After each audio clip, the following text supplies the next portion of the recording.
Arrest warrant আছে। কার? মন্ত্রীর ছেলে অসীমের নামে। মেয়েটি নিজেই তার বয়ানে এটা বলেছে। আমার ছেলে এরকম কাজ করতে পারে না। আমার স্যার, অসীম কোথায়? আমিও তাই জানতে চাই, আমার ছেলে কোথায়? আমার ছেলে তো 3 দিন ধরে বাড়িতে আসছে না। আমরা সবাই এটা নিয়ে টেনশন করছি, পাগল হয়ে গেছে। আর আমার লোকেরা পুরো শহর খুঁজে বেড়াচ্ছে, কিন্তু পাওয়া যাচ্ছে না। 40 বছরের রাজনৈতিক জীবনে প্রথমবারের মতো আমি কিছুই করতে পারছি না। তোমার সন্দেহের জায়গাটা একদম ঠিক আছে। রাজনীতিবিদ হিসাবে আমি অনেক মিথ্যা বলেছি, কিন্তু এটার সাথে এর কোনো সম্পর্ক নেই।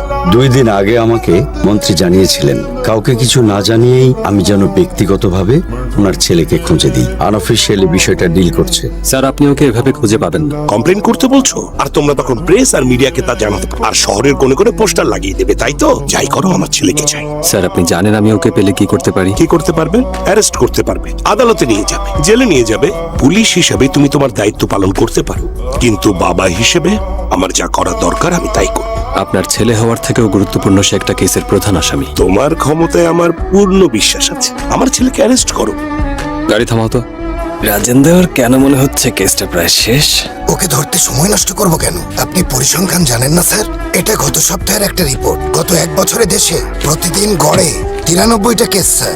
রাজির মতো 4 জন মেয়ে, এসব দেখলে ভয় লাগে স্যার। যদি কিছু মামলারও বিচার হতো, কতজন মেয়ের সাথে ন্যায় হতো স্যার? গ্রাম্য বিচারে কিছুই হয় না। যদি 4 জনের নামে মামলা করলে 1 জন বের হয়ে যায়, তাও অন্তত বাকি 3 জন সাজা পেত। এটাই আমাদের দেশের অবস্থা স্যার। একজন বড়লোকের ছেলে এমন কিছু করলে ওর আইনজীবীকে যে টাকা দেওয়া হবে তা আমাদের 1 বছরের বেতন। 10 দিনের মধ্যে বেরিয়ে দাঁত বের করে হাসবে। আমাদের ট্রান্সফার হবে, কোনো মন্ত্রীর বডিগার্ড হিসেবে পাঠানো হবে, এমনকি আপনার চাকরিও চলে যেতে পারে। এই ধরনের খবর টিভি মিডিয়ায় 2 দিন হয়তো খুব চলবে, তারপর কোনো নায়িকার বিয়ের খবরে সে খবর চাপা পড়ে যাবে। মেয়েটা সারা জীবন ভুগবে, আর জানোয়ারটা আবার কাউকে একটু বেশি বলেছি। ঠিকই বলেছো তুমি। তুমি একজন সাধারণ মানুষ, কিন্তু যদি ওকে ধরতে পারো, কি করবে বলো তো? যাতে কেউ ওর চেহারা দেখে চিনতে না পারে। এই ব্রিজের নিচে ঝুলিয়ে রাখবো স্যার।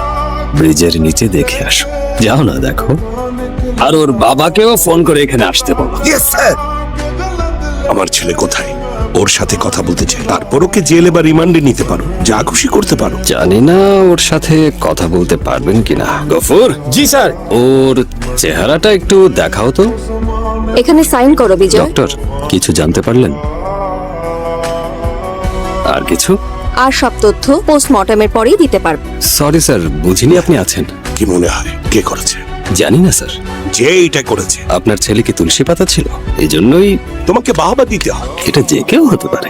আমজনতা হতে পারে, হ্যাঁ। বা প্রেসের লোকও হতে পারে। মেয়েটার মা বা বাবা বা ভাইও হতে পারে স্যার।